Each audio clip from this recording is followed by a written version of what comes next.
Hi everyone, I'm back with another video. Yes, I promised that I would be back with part 2.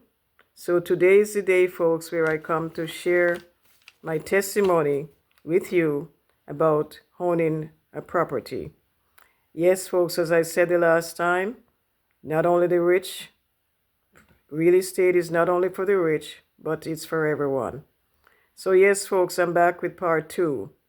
So the last time we spoke about real estate, where I mentioned how I started. And today I'm back to let you know that I kept the place. I renovated slowly. Each year I did a bit to upgrade it and to keep it in good condition. As I said, I couldn't afford a lot of things to do the work in there, but each year, as soon as I get a little money, I was able to replace the stuff in there. I believe I got myself a fridge because I didn't have any, and I replaced the countertops. And the major work that I did is that I replaced the electric breaker box in that apartment because they had some funny old-fashioned breaker electrical breaker box where you had to replace funny looking bulbs. That's what it was. Sometimes you can't even find them. So, because it was an older building. So this is why it was set up to operate that way. So I was fed up of the breaker chipping out all the time. So I inquire for electrical company, and I got a company coming to replace the breaker box. Quite a lot of money, but I was able to do it. So it was more comfortable then. And as I said, I did a countertop, bought a new fridge, did the major electrical wire in there, and I believe I changed the toilet, put in new face basin, and I think later on I did some doors too. There were a couple doors because, as I said, the woman was living there with some children, and they must have been banging those doors back and forth. So the doors, a couple of the room doors were not in proper condition. So I replaced 2 doors as far as I can remember. Yes, I replaced 2 doors. And so while I was living there, a church sister of mine wanted to decide. She was renting and her rent was going up so high. So she decided that she was going to look for a place. So I took her out driving one summer evening. I think it was in August or July, somewhere there. And we drove around, and drove around until we came across this place where I am right now. And both of us were so excited. So we took the name of the broker, the real estate lister, and we called her and told her about the place that we saw for sale here and that we wanted to view it. So we set up an appointment for viewing, and I brought the lady here to see this place. So we were both excited, and I was excited for her because I already had my place, but I was excited for her so that she would get a place of her own and be out of the rental. Because she'd been working at one place for several years, so I didn't see why she wouldn't be qualified. She thought that she would have been qualified. But sadly, she wasn't qualified. Even though we prayed and we prayed, it wasn't possible. So I was very disappointed, and we left it at that. So I continued at my place. And the same year, later down into the year, I decided that I was going to sell my place. So I called in the real estate broker and discussed it with her, and she put it up. She put it up for sale. And so while it was up, I kept looking in the magazines and advertisement, and I was wondering, what am I going to find with this little money? What am I going to find? So anyway, I behold this place still up. Was still up on the market. I couldn't believe it when I saw it. I said, oh my God, this place is still there. Nobody bought it. It was still there. So I called up the lady again that was in charge of the sale for here. And I asked her to let me see it again. And myself and the realtor that was working for me now to list my place, we came together to see this place again. So everything seemed okay, so we put in the application for purchase. While my place was up for sale, we put in the application for here. And so the place was sold, my place was sold, and everything went through, and I was able to get this one. With the money from proceeds from that apartment, I was able to put most of it down on this one. So I was qualified because it was, I think it was probably more than half of the cost I put down on this one. So yes, folks, so the Lord came through for me. The application went in for the mortgage for now it's a new mortgage company, because remember I told you it was an insurance company that gave me the mortgage for the first unit apartment. And so this was a bank now that I'm going to be dealing with. So they're a little more stricter, you know. Anyway, the application went through, and I was able to be qualified for the mortgage because, of course, I had a big down payment on this unit. So yes, folks, so how I came across this bank, went to some church function, and there was a lady, Jamaican lady, that was working for the bank, and I was introduced to her, and she told me that she works at this bank. Why don't you put your application in?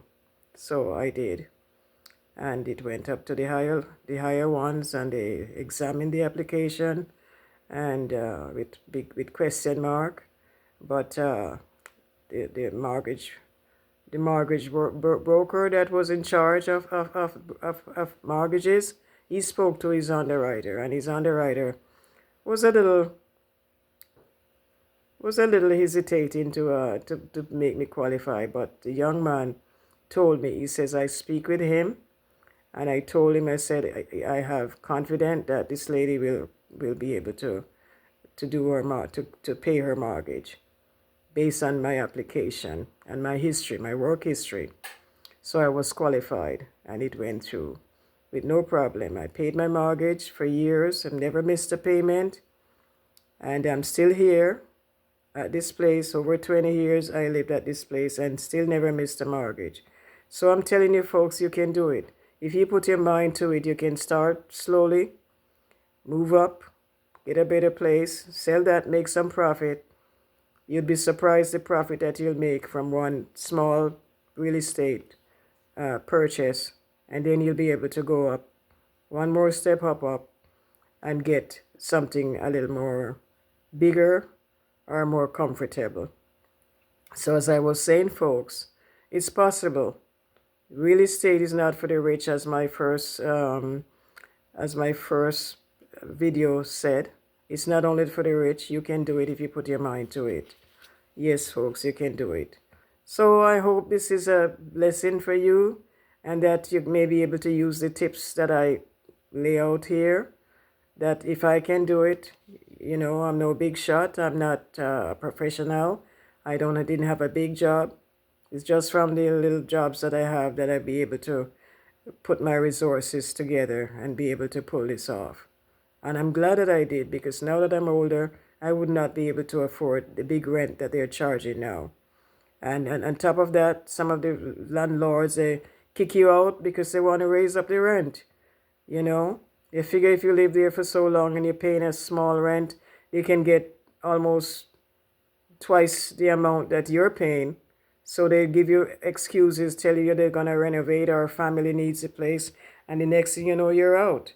You're out hunting down for a place to live. So it's best to have your own place so nobody can kick you out unexpectedly. So this is it, folks. This is what you got to do. You have to think about where you have to live. You know, you can't live outside. You have to live somewhere. You can't live under the bridge. So it's best to set your priority and get a place that you can live and be comfortable. Yes, folks.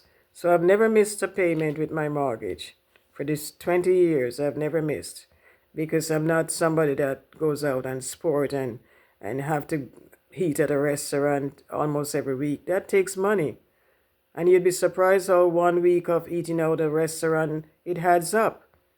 That could almost pay your mortgage or pay your electricity bill. And this is why some people have in trouble, because they want to do it all. They want to be having fun, go out every night and sport, and eat out at the restaurant every now and then because friends are doing it.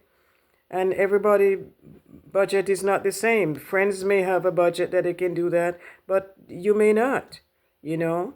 So this is how it goes, folks. We live within our means so that we can be able to pay our bills, our mortgage especially. And one thing I like to advise people, well, I'm not a professional. I'm not a real estate broker, so I'm not giving advice. I'm just sharing my testimony of how I did it. Because I live a simple life. I'm not a person that loves to eat at restaurant. I cook, and I can cook good meal for myself.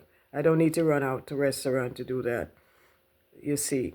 So I'm able to do what I have to do because I manage my budget.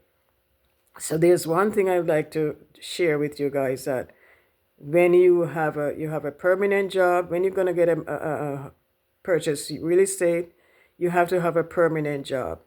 Maybe in the job for 5, 6 years, 7 years, and so on.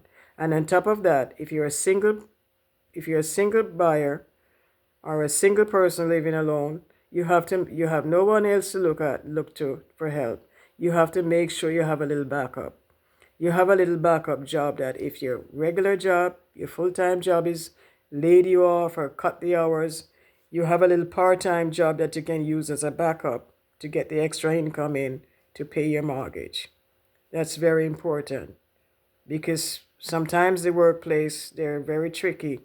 They hear that all of a sudden the rumor is going around, oh, she bought a house, and they're very spiteful and wicked. They will deliberately cut your hours because they hear say you buy a house. So, you know, wicked people, some people don't like to see you step up and like to see you prosper. So they will do anything to spoil your business. So this is what you do. Don't go to work or broadcast and tell everybody that you buy a house. You have to keep it quiet. What your right hand know, don't let your left hand know it, you know? Because people are like that. They're just so wicked. They'll deliberately do that, you know?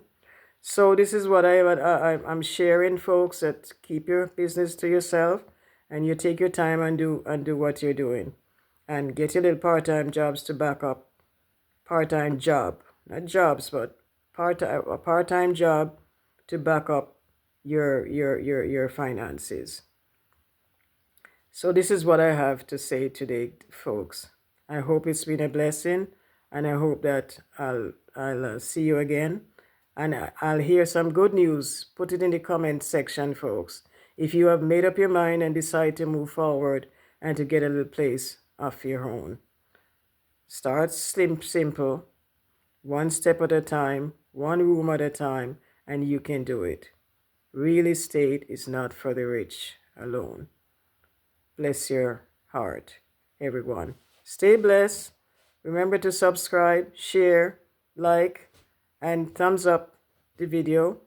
And please put your notification bell on so you'll get the next video. Have a good day. Stay blessed. Bye-bye.